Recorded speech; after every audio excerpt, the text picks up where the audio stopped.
Good evening. Welcome back to my little YouTube channel and on Facebook and on Reddit.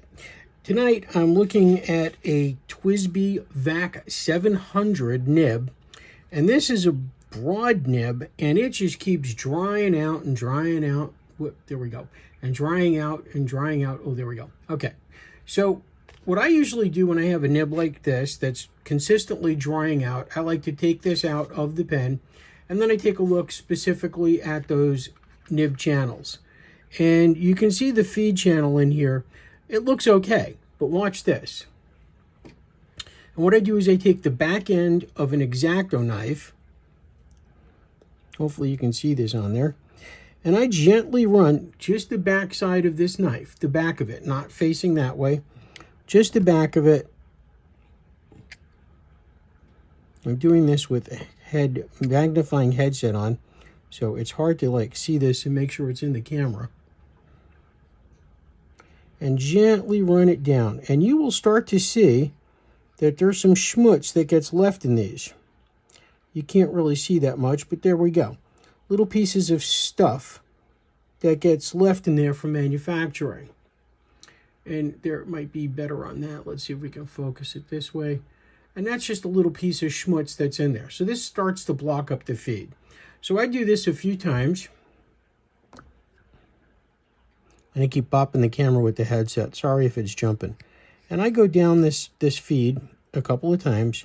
Now sometimes it's actually opening up the feed because it is sharp, and that might actually make a difference. But usually after this, I don't have too many problems with ink feeding down to the nib or having a hard start. Fountain pen.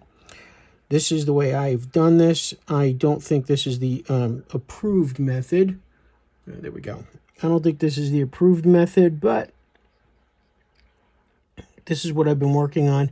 This is how I do it. And, you're welcome to do this any way you want. But here's the method I've been using, and I've been doing this on a number of pens.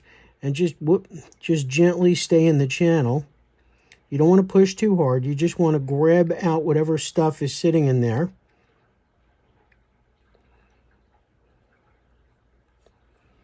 And then the next thing I do is I take a shim. I have a bunch of shims.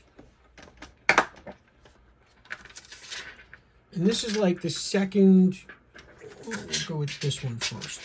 This is the second or third thinnest. And what I do is I run the shim down this as well. Hold on, I got to switch headsets here. Let's go to this one. It's a little bit easier to see with, even at that distance. There we go. So what I do is I take a little bit of a shim here. If you guys can see that, I don't know. I'm doing the best I can with this. If it looks really bad, I won't post it. But then I just go back down here and clean out that rest of that channel with the edge of the shim.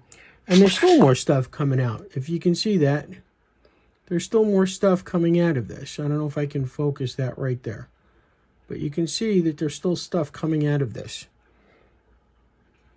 So all of that really impedes ink flow when you have a stub or broad nib. And the important thing is to kind of get that channel all cleared out.